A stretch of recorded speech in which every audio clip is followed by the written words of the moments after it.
احرص عليها ألا تفوتك فيها صلاة واحدة، لا تفوت صلاة.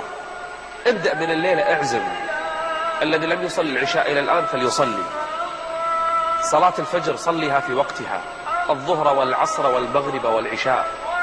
10 أيام لا تضيع صلاة واحدة فيها بخشوعها وأركانها وواجباتها. وإن كنت ممن وجبت عليهم صلاة الجماعة فأدها في جماعة، وأدرك تكبيرة الإحرام. صل النوافل الرواتب 12 ركعة، صلاة الضحى، صلاة الوتر.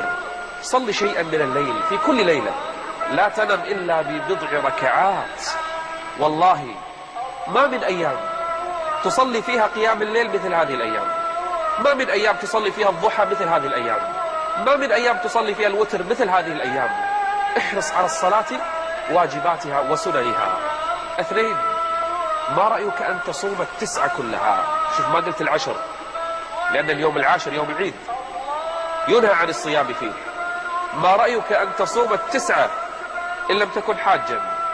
فإن كنت حاجا جاز لك 8، فإن صمت 9 كلها فإن هذه من الأعمال العظيمة. ومن صام يوما في سبيل الله بعد الله بينه وبين النار 70 خريفا.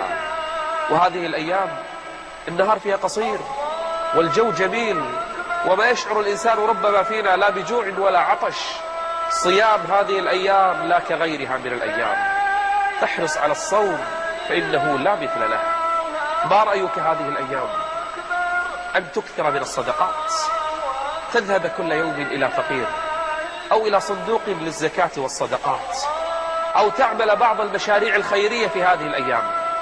من كان عنده نية يحفر بئر لله فليحفر هذه الأيام، من كان عنده نية أن يبني مسجدا فليفعل، أن يكفر يتيما فليفعل. كل نيتك في عمل الخير اجعلها في هذه الأيام، لأنها الأجور تتضاعف. حسنة هذه الأيام لا كغيرها من الحسنات.